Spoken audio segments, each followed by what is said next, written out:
manhã gloriosa. Eu tinha um desejo imenso de aqui estar, nesta maior e melhor escola do Brasil, não é? Vocês estão de parabéns por essa belíssima escola. Estive aqui ontem e já me alegrei demais com o que vi e aprendi. Estou voltando para o Rio de Janeiro com a minha alma feliz e cheio de respostas a muitas perguntas que eu tinha. Quero agradecer ao nosso amigo Bispo Ides José do Carmo e a Bispa Neuza por conferir a gente essa responsabilidade tão grande, confiar em nós. Quero agradecer o pastor Itamar, juntamente com a sua muito digna esposa, que me receberam de forma principesca. Pastor Itamar é um homem apaixonado pela escola bíblica dominical. E ele, por ser tão apaixonado, fez com que o meu coração voltasse para ele de uma forma especial. Pastor Itamar, muito obrigado. Em nome da nossa editora Betel, da nossa liderança, bispo, trago aqui nosso reconhecimento, o nosso carinho e a nossa palavra de gratidão pelo trabalho que os irmãos fazem aqui em prol do reino.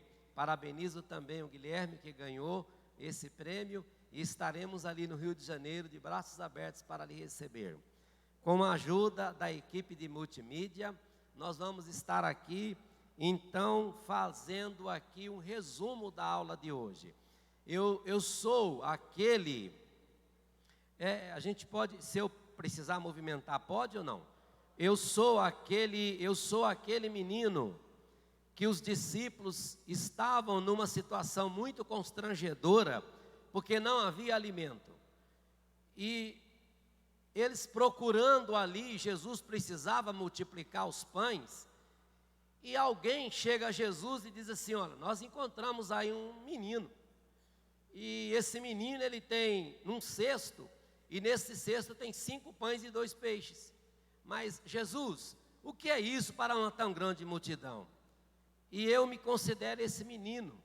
Eu apenas estou aqui hoje, não como professor, nada disso, agradeço o carinho, mas eu não me sinto à altura para dar uma aula aqui, diante de Deus, porque eu conheço o corpo de obreiros, de professores aqui dessa igreja.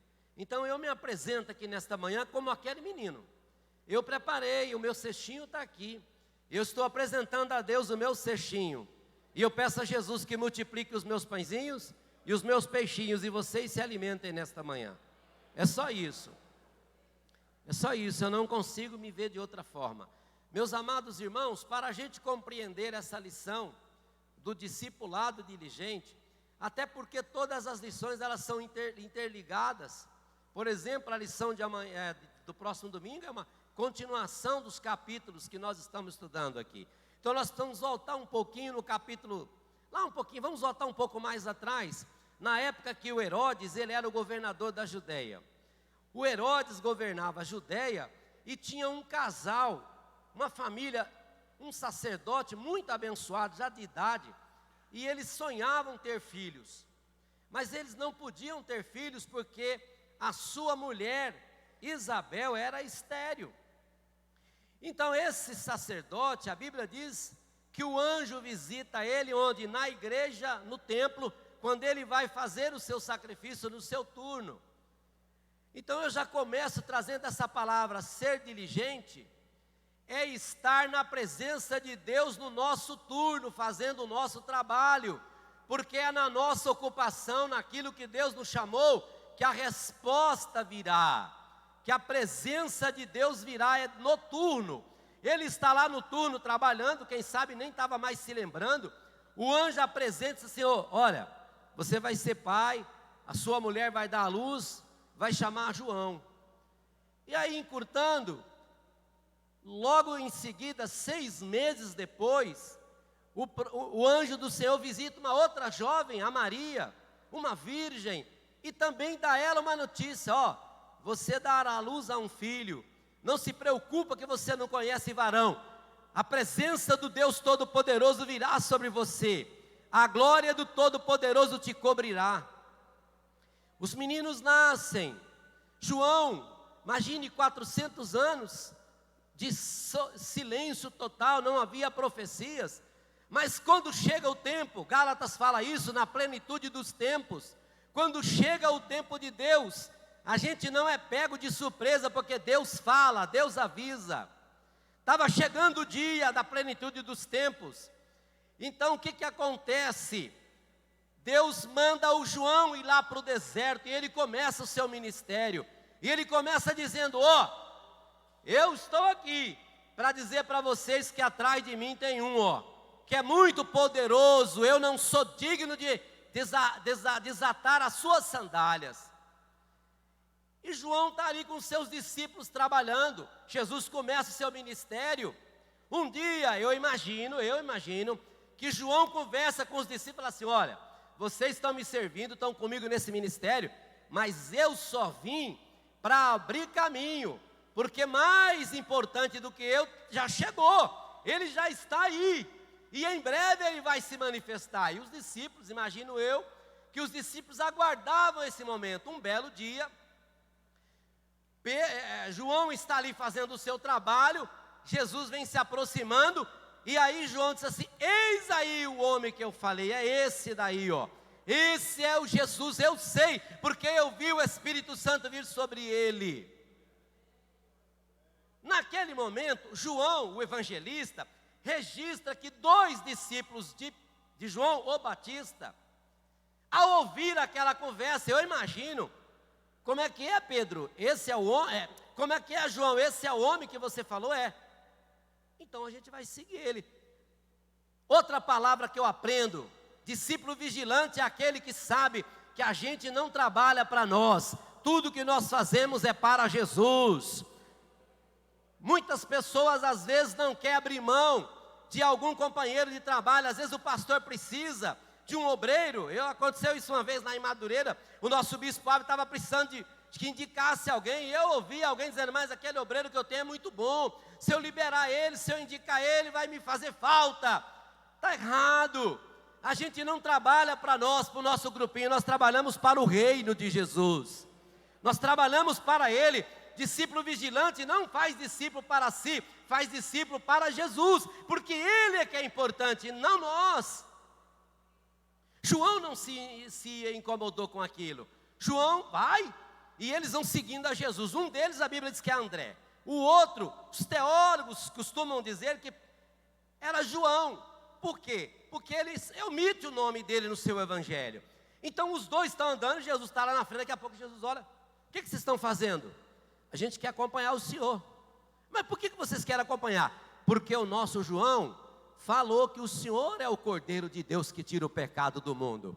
E ele preparou a gente para seguir o Senhor. Não foi para segui-lo, é para seguir o Senhor. Então a gente quer saber o seguinte: onde é que o Senhor mora? Aí Jesus diz assim: vem, vocês vão ver. E eles vão, e a Bíblia diz que ele passa ali aquela tarde toda, aquele dia todo com Jesus. E ao final do dia eles vão voltando. O André tem um irmão chamado Simão, e ele sai tão impactado com aquela escola dominical, porque ali eu imagino que era uma escola dominical. Eles tiveram uma aula com Jesus, e ele sai tão impactado. Quando o professor é bom, ele impacta os alunos, e os alunos geram discípulos. E eles saíram tão impactados daquela aula, que a primeira coisa que o André foi falar com Pedro: ô Simão, a gente encontrou o homem, e Simão vai ter um encontro com Jesus. Jesus fala, revela-se a Pedro, vocês conhecem a história. E aí ele sai, já tem 3, Jesus, aí tem o André, o João, vamos entender que é o João, e agora já é o Pedro. Mas agora eles estão caminhando, Jesus encontra no meio do caminho mais um, Filipe. Engraçado, o Simão foi a Jesus porque o André falou. Já o Filipe, foi Jesus que encontrou ele, falou com ele. O que eu aprendo aqui? Tem aquelas pessoas que serão salvas através do meu trabalho, do seu trabalho, e tem aquelas que às vezes o Senhor faz uma hora milagrosa. Apareceu lá em Madureira outro dia uma pessoa, era uma reunião de obreiro, o bispo Abel estava terminando, alguém trouxe aqui aceitar, como aceitar de reunião de obreiro? Tinha sido uma reunião até quente, nunca vimos aquilo numa reunião de obreiro. Aí o bispo perguntou para ela: mas quem trouxe a senhora aqui? Ninguém, eu vim. O Espírito Santo trouxe. O Filipe é tão impactado que o que acontece? Ele vai e encontra mais um, Natanael ou Bartolomeu. E ao encontrar ali, o João, ele forma os discípulos dele, e passa para Jesus. Então Jesus forma os discípulos dele, e esse contexto aí que eu quero chegar, nesse contexto. Então Jesus está trabalhando com os seus discípulos, esses que eu citei e os outros compondo. E nós chegamos agora exatamente nesse ponto que eu quero. E agora, com a ajuda dos meus amigos aí, vamos passar a próxima tela. Porque pastor Bispo Ides, eu fiz um resumo para eu não me perder, que eu quero terminar no horário que eu sei que tem que terminar, tá? Então eu fiz aí, pode passar mais uma, pode passar mais uma, pode passar essa daí também, pode passar os objetivos, já falamos, pode passar o motivo de oração. Aí, então nós chegamos agora nessa parte que já é lá na parte, nós já estamos aí, lá um pouquinho mais adiante, né? Lá no versículo 35 ao 38, a parábola do servo vigilante, que deu origem a essa lição de hoje. Vamos lá então, mais uma, pode passar? Mais uma? Vamos ler, será que vocês conseguem ler daí? Conseguem, né? Vocês podem ler, por favor?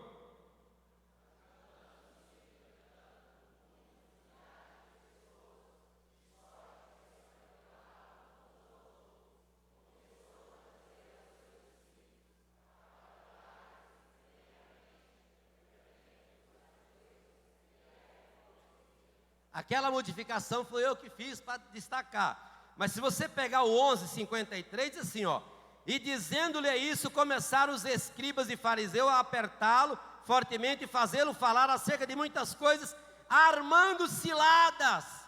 Eles não estavam ali com outra razão, eles estavam armando cilada para pegar o mestre.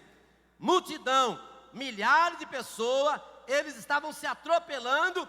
E eles, mas aí o que é? Jesus, ao observar aquilo, tome cuidado com o fermento dos fariseus. Pode passar mais uma? O que é? Vamos lá, gente, hipocrisia, né? Que o fermento do fariseu, que é o que Jesus fala? A hipocrisia. A hipocrisia, segundo o dicionário, é um substantivo feminino, característica do qual do que é hipócrita, ou seja, falsidade, dissimulação.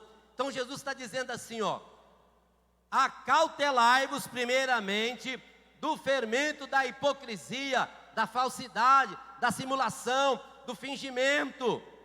Eu quero que vocês tenham verdadeiros sentimentos, verdadeiras intenções e não fingimento como essa multidão que está aí. Então ele está falando com os discípulos. Mais uma. Fariseus, vamos ler aí. Nós tínhamos fariseus, saduceus, os essênios e nós tínhamos também os zelotes. Vamos falar um pouquinho sobre os fariseus, vamos lá? Todo mundo lendo?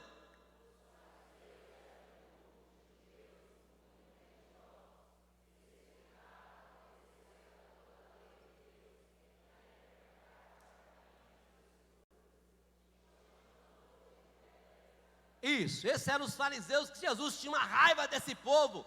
Se você olhar, vai ver como Jesus batia nesse povo. Mais uma.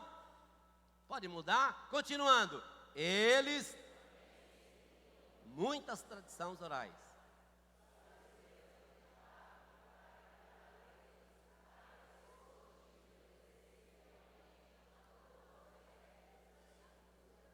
Aparentemente não tem nada errado nisso aí. A intenção era boa, o problema era a hipocrisia, era o fingimento. E diante de Deus não tem essa.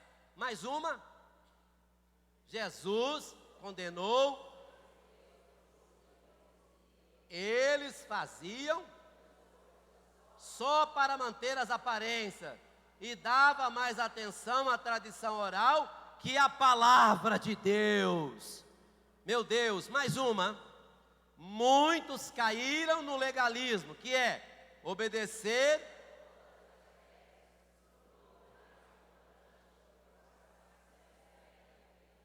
Jesus está observando tudo isso. É esse grupo que ele está vendo naquela multidão que o acotovela. Mais uma. Vamos agora falar sobre um outro grupo, os saduceus. Os saduceus eles controlavam tudo o que acontecia no templo e tinha grande influência política. O poder dos saduceus vinha de sua preocupação em manter boas relações com os invasores romanos. Até aí, aparentemente, não tem muita coisa. O problema é a hipocrisia. Mais uma. Os essênios agora. Alguém lembra de alguma parte sobre os essênios? lá dos manuscritos de Qumran, lembra disso? Vamos falar um pouquinho sobre esse grupo. Os essênios eram um grupo religioso entre os judeus que tinha sua própria interpretação das Escrituras e queria manter a pureza do judaísmo. Eles eram uma comunidade bastante fechada e alguns se isolavam no deserto. Aí já começa o problema. Esse grupo aqui, complicado, né? Mas não é o objetivo nem esse. Eu só estou dando uma pincelada para a gente ver a ira de Jesus contra aquele povo, os hipócritas. Mais uma. Zelotes, vamos lá falar sobre eles? Os zelotes eram uma seita judaica radical do tempo de Jesus. Os zelotes acreditavam na luta armada contra os romanos e esperava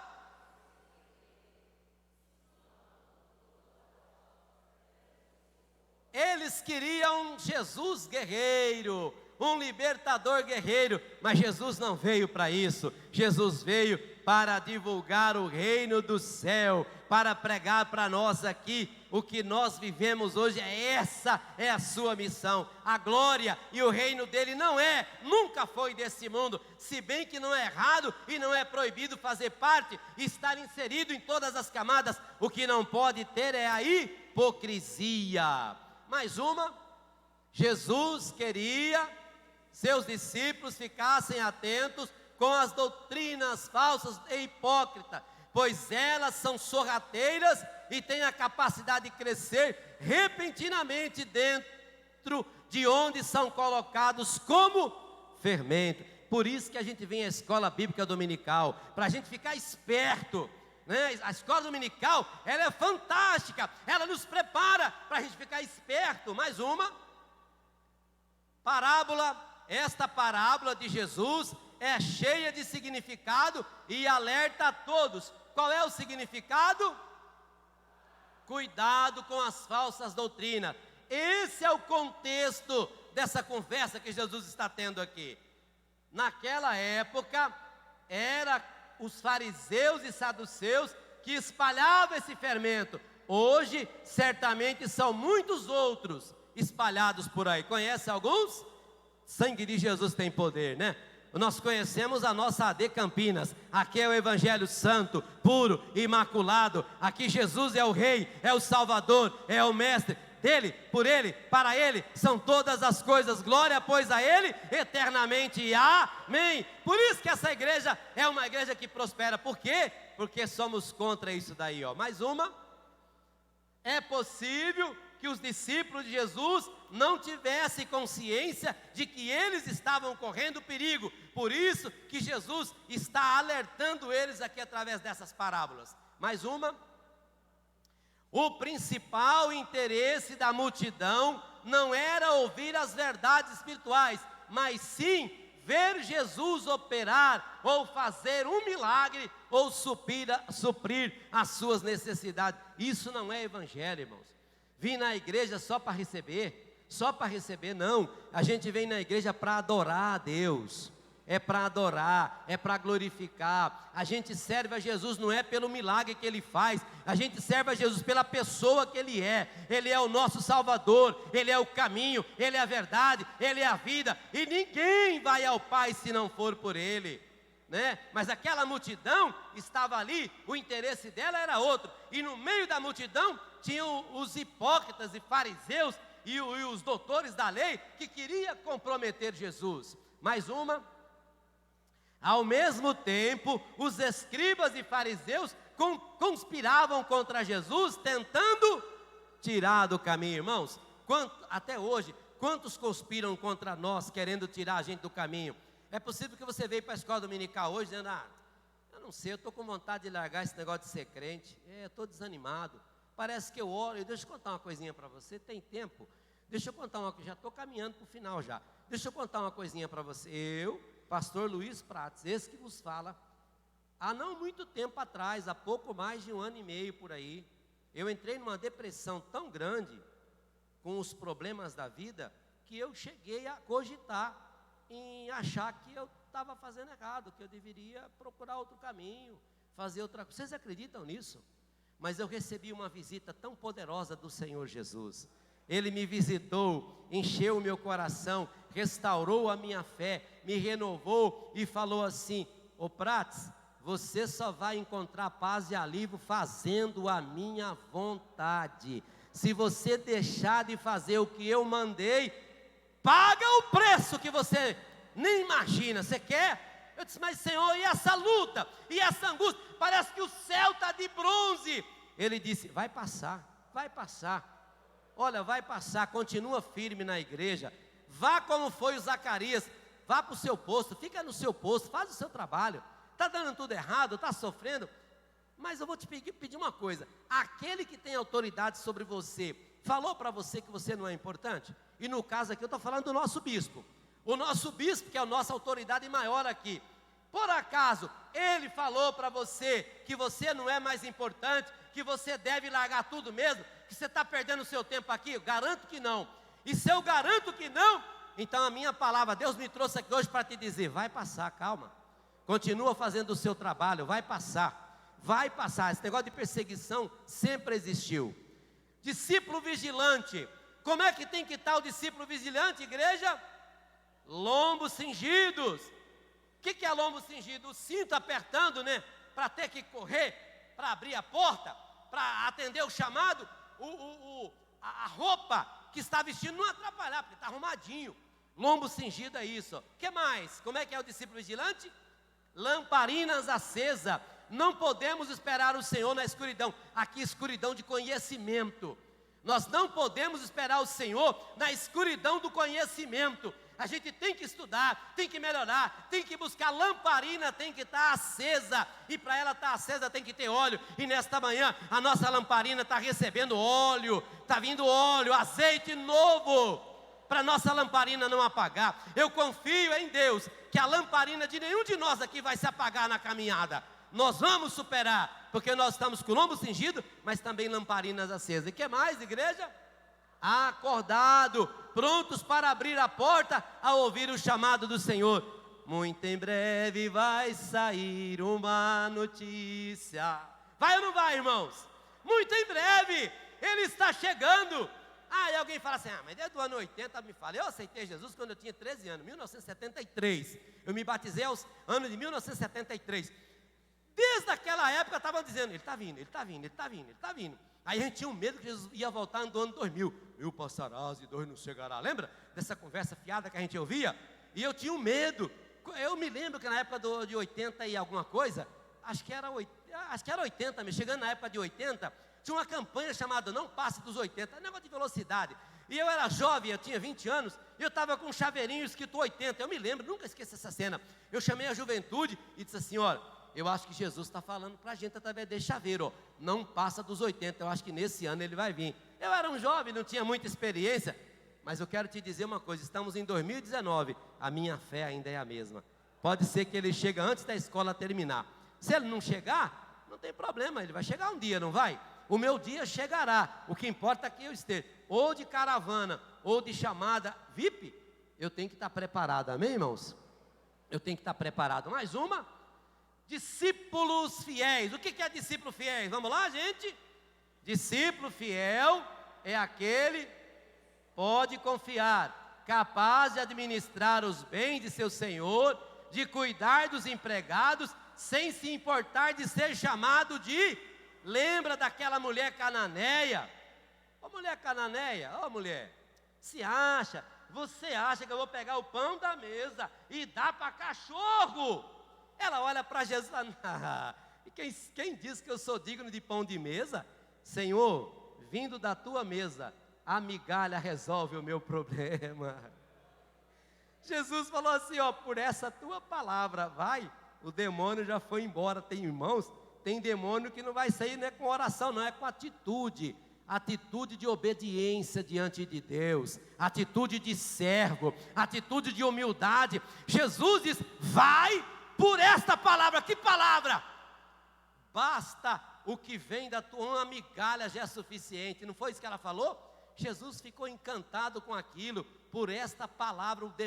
Quando o demônio escutou aquilo, o demônio falou: não posso mais perturbar a filha dessa mulher, porque ela teve um encontro com Todo-Poderoso, e ela foi capaz de ser humilde. vamos continuar sendo humildes. Foi reconhecido, fez um maravilhoso trabalho, foi reconhecido, amém. Não foi, amém. Do mesmo jeito, a gente é escravo, a gente trabalha para Ele é que é dono da glória, amém. Eu sei que é difícil, todos nós queremos ser reconhecidos, e é bom. Dizer para você que eu não gosto de ser reconhecido, eu seria um hipócrita. E como nós estamos falando sobre contra a hipocrisia, é lógico que a gente quer ser reconhecido. Mas o que eu quero dizer é que a falta de reconhecimento não pode nos privar de ser feliz e continuar fazendo a obra de Deus, ok, gente? Mais uma, fogo e dissensão. Jesus está dizendo que o discípulo diligente deve contar com a possibilidade que suas atitudes, quais? Amar a Deus e ter zelo pelas coisas de Deus, pode dar raiva nos parentes da gente. A gente dá prioridade para a escola dominical, às vezes dá raiva num parente da gente. Chegou um parente da gente na escola, aí tu fala assim: parente, você é bem-vindo na minha casa, mas eu tenho que ir para a escola, vamos comigo? Ah, não vou não, então fica aí porque eu vou. Vai dar raiva no parente, mas é isso aí, ó. Então a gente tem que ter fogo e dissensão. Jesus estava chegando nesse ponto de mostrar para a gente que o nosso amor por Deus, às vezes vai deixar a esposa da gente com raiva, porque a gente deu aquela oferta que na cabeça dela não poderia dar. Ou às vezes é o contrário, é a esposa que teve fé para dar uma oferta, e o esposo não teve fé e fica criticando. Fogo e dissensão. Mas nesta manhã, nós estamos aqui aprendendo com Jesus, que nós estamos preparados para isso. Amar a Deus acima de qualquer coisa, né? É acima de pai, de mãe, de filho, de neto. Bom, falar em neto, eu venho vindo a minha netinha aí, a minha primeira. Glória a Deus. Até dia 19 de outubro deve chegar a Isadora. Mas o meu amor pela Isadora nunca pode ser maior do que o amor por Deus ou pelas coisas de Deus. Deu para entender? Se eu tenho um compromisso com Deus, eu devo dar prioridade ao meu compromisso, ao meu chamado, e não ficar atendendo coisas que são importantes, mas não são mais importantes. Mais uma. Vamos lá, gente, leia comigo. A essência do cristianismo é a fidelidade a Cristo. Tem que preceder a fidelidade mais querida da terra. O homem deve estar disposto a contar tudo como perda pela excelência. Oh, aleluia a Cristo. Levante a sua mão se você tiver fé comigo e diga assim: Senhor Deus, eu estou aqui nesta manhã aprendendo sobre o discípulo vigilante, e eu comprometo contigo, ó Deus, eu coloco tudo como perca por excelência a Ti. Tu és prioridade na minha vida, Tu foi, Tu és e Tu serás prioridade na minha vida. Oh, louvado seja Deus. Mais uma, por favor. Já estamos caminhando. O perigo da esterilidade. A esterilidade na vida de um discípulo é algo antinatural e passivo de julgamento divino. O Evangelho de Cristo é para ser, que jeito, igreja?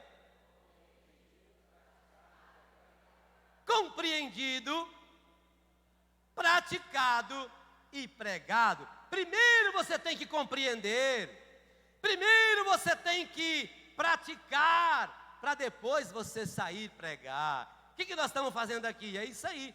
Quando a gente sai daqui, a gente sai pronto para pregar, que nós estamos, olha, compreendendo, praticando e depois pregar. Isso é evangelho. Não tem como evangelho sem essas três pilares, né? Mais uma, discipulado e desafios. Vamos lá, igreja? Não adianta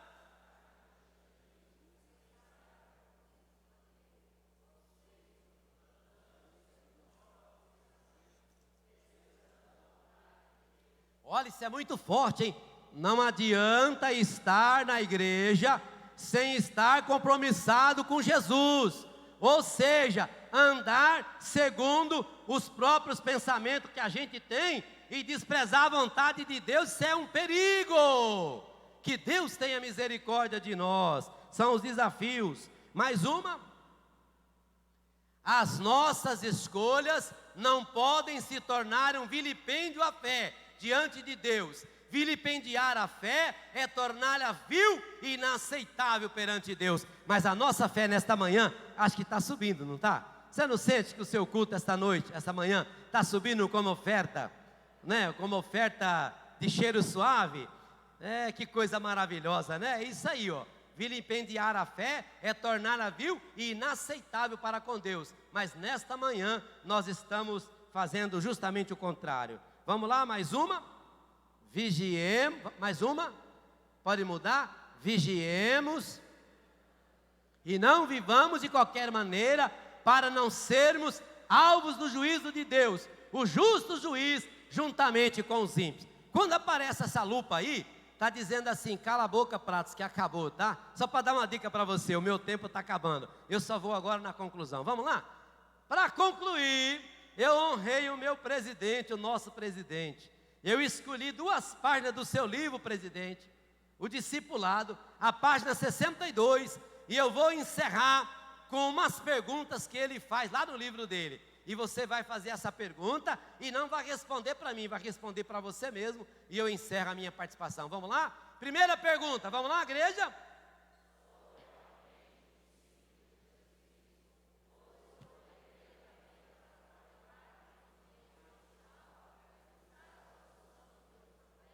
E aí, você que tem que responder para você mesmo. Você tem que responder, eu tenho que responder. Irmãos, eu li esse negócio aí, acho que umas 15 vezes. Sou realmente um discípulo de Jesus? Ou eu estou na igreja só para fazer parte da CIB, do coral, da mocidade, do jovem, da escola dominical, blá, blá, blá? Será que é só isso? O que é que me faz ser discípulo de Jesus? Amor a Deus e as coisas de Deus.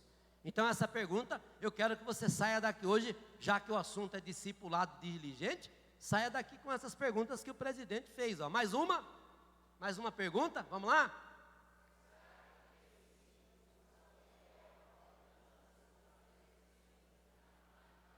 E aí, você tem condição de responder essa pergunta? Tem, né? Vamos lá, mais uma?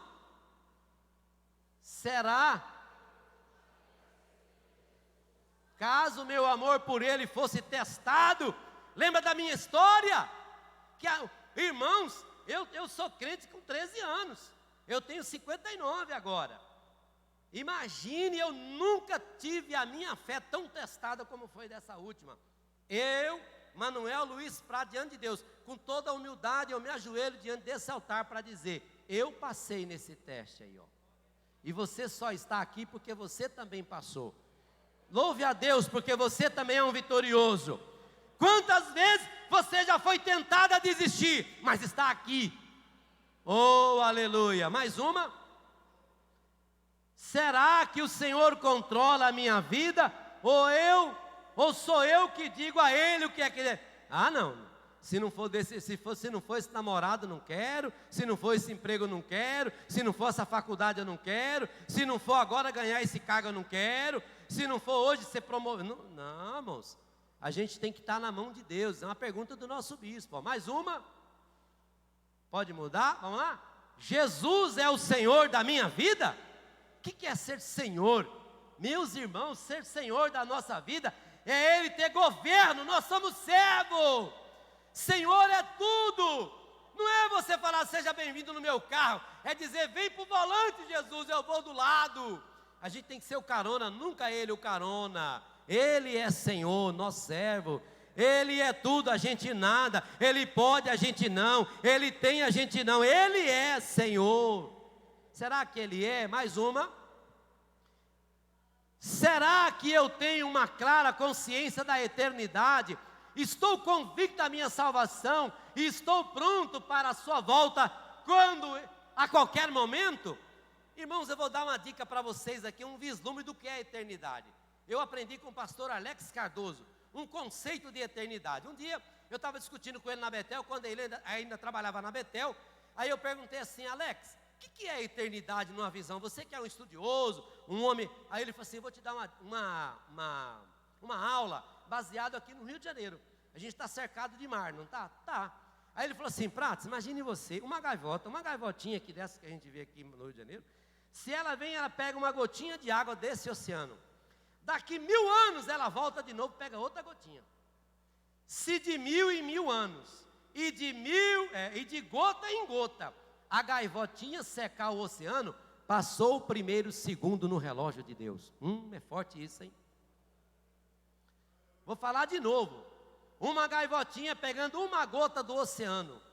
1000 anos ela volta de novo, pega outra gota. Se de 1000 em 1000 anos, e de gota em gota ela conseguir secar o oceano, passou o primeiro segundo no relógio de Deus. Essa vida nossa aqui, irmãos, é muito passageira. Vale a pena ser fiel. Eu tenho um amigo meu, até parente, meio parente nosso. Longe, mas é. Ele mandou uma mensagem para mim no WhatsApp, querendo tirar a vida. Por causa do, largou Jesus, aí entrou para o caminho do erro e tal. Aí ele falou no áudio, aí eu escutei o áudio, eu liguei para ele. Falei, camarada, você quer se matar? Tudo bem, quer fugir dos seus problemas? Você vai sair de um problema aqui na terra e vai cair na mão do capeta pro resto da vida. Aí vai a eternidade. Você quer? Você acha que você acabar com a sua vida que agora vai resolver o problema, rapaz? Vem para a igreja, volta para Jesus, a solução para o seu problema. Ei, você que está me vendo, me assistindo, não tira a vida não. Não tira a vida não, porque se a gente tirar a vida, complica a coisa. Jesus está aqui dizendo para mim, dizer para você nesta manhã, há solução para o seu problema. E quando você ainda era substância informe, sendo gerada no ventre da sua mãe, Ele te via a cada dia, e Ele acompanhou cada peça do seu corpo, cada célula que estava sendo gerada dia a dia. A esperança para o seu futuro, vem para Jesus, agarre nele, nas promessas dEle. Oh, aleluia! Mais uma. Estou disposto a fazer o necessário para me tornar mais parecido com Jesus. Tem que parecer mais com Jesus, irmão, não basta, tem que parecer mais. Cada dia, irmãos, lá na editora tem uma pessoa, eu vou falar isso agora com humildade, eu não falo para mim, é porque estou dentro da aula. Uma funcionária falou assim para mim, Prates, você sabe que eu não sou crente, mas se um dia eu tiver que ser crente, eu vou ser por causa do seu testemunho. Eu pergunto para os irmãos, quanto vale isso? Quanto vale isso? Eu só vou ser crente por causa do seu testemunho. Eu falei, Jesus, valeu a pena eu ter passado por aquela prova, e eu ter dito para o Senhor, conta comigo, Senhor, eu vou estar no meu posto. Eu vou estar no meu posto. Oh, aleluia, mais uma. Minha vida é pautada na obediência à palavra de Deus. É ela que governa a minha vida, é a palavra. Irmãos, a revista da escola dominical, todas elas, de qualquer editora, ela só tem valor se ela nos jogar para a Bíblia. A gente estuda a Bíblia, a revista é só o caminho para nos levar para a Bíblia. É a palavra de Deus, a base da igreja. Mais uma. Essa daí eu não falei ainda, né? Minha vida é pautada na obediência. Ah, não, falei. Mais uma. Pode mudar, irmão? Mais uma, por favor? Ou acabou? Não. Tem que aparecer o selinho lá, ó. Não está passando não? Travou? Será que travou aí? Conseguiu mudar não? Ah, ufa! O que eu preciso fazer para descobrir os dons espirituais e perceber as oportunidades que estão diante de mim? Hoje é um dia, uma manhã, saia daqui com isso. Ora, nós já passamos mais de 6 meses, né? Começou janeiro, quantas coisas você prometeu que ia fazer em 2019? Fez já, pelo menos 10%? Daquilo que você prometeu aqui na presença de Deus. Você fez um monte de promessa para Deus, blá, blá, blá. Eu também fiz. Quantos por cento nós já conseguimos? Mas nesta manhã, saia daqui pensando assim, ó, eu preciso fazer alguma coisa para descobrir os dons espirituais e perceber as oportunidades que estão diante de mim. Olha só, as oportunidades, elas estão diante da gente. Corre atrás, levanta cedo. Corre atrás, levanta cedo. Eu trabalhei para um patrão na Mercedes-Benz durante muitos anos, e ele dizia assim para mim, ô Pratos, quantos jornais você já leu hoje? De manhã eu tinha que ler 3, 4 jornais, o homem era doido. Mas depois eu falei, meu Deus do céu, para ser um vencedor na vida tem que correr atrás. Ele dizia, enquanto todo mundo está dormindo, eu estou estudando. É isso aí, corre atrás, as oportunidades estão diante. Deus está aqui nesta manhã, o Espírito Santo está aqui dizendo, você é preparado, eu te dei a vida, você está pronto. Conversa comigo no particular, no secreto, conversa, eu quero conversar contigo. Mais uma. Eu cultivo o hábito da leitura da palavra de Deus, da meditação, da oração de maneira consistente. Eu aprendi com o pastor Everaldo, o pastor bispo Oíris, que todo mês tem 31 dias, né? Tem uns que tem 30. Todo dia, aquele dia eu tenho que ler um Provérbios. Aí eu comecei, quando eu aprendi aquilo com ele, hoje é 13, né? Antes de sair, pastor Itamar, da sua casa, aliás, que mansão, né? Estou hospedado na casa ali, que é 10 estrelas, é pouco. Antes de sair da casa dele, de descer para ir para o café, eu li o meu Provérbios 13, porque eu fiz um voto com Deus. Todo dia eu vou ler o provérbio do dia. E quando for 30, eu leio 30 ou 31, e vai dar certo. E no outro dia começa de novo. E eu estou começando a anotar agora o que Deus vai falando comigo em cada um. Irmãos, eu estou melhorando como crente, glória a Deus. Eu estou melhorando. Cultivar o hábito de fazer a leitura da palavra de Deus. Mais uma. Minha família está andando na verdade e em plena harmonia com Deus e com uns com os outros. Aí é o detalhe, pegou na gente, né? Hoje é dia dos pais, né? Aliás, parabéns a todos os pais, viu?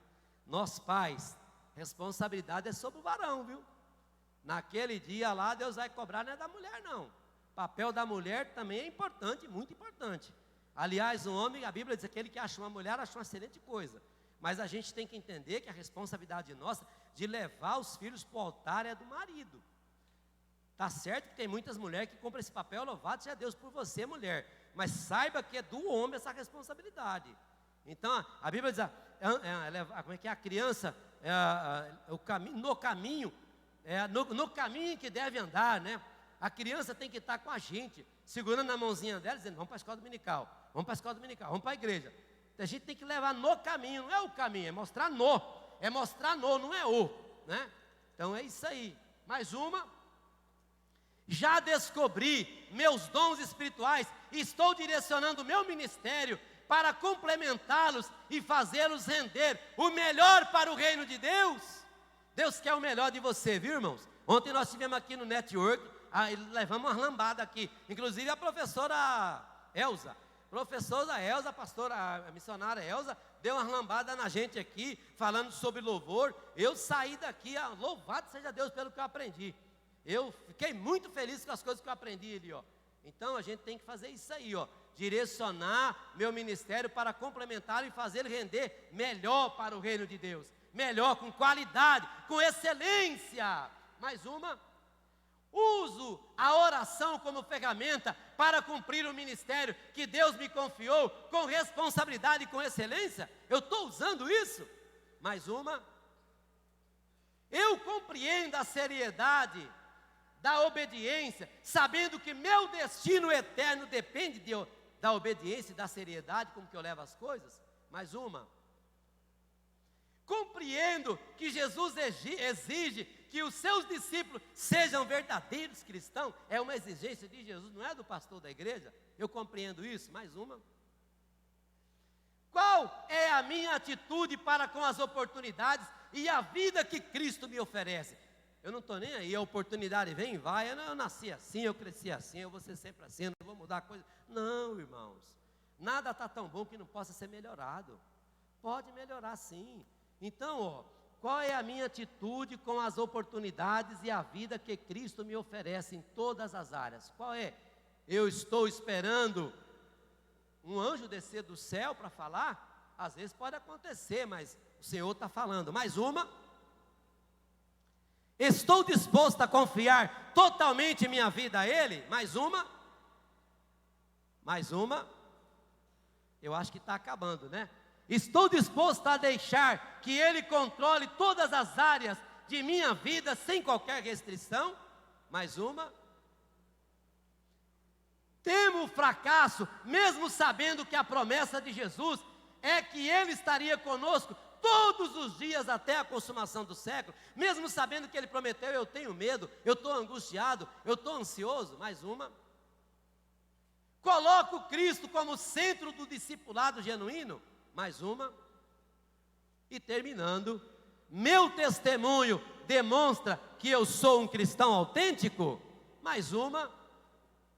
Pode mudar mais uma. Na próxima semana eu convido vocês a voltar aqui para estudar a lição 7, o valor de um indivíduo.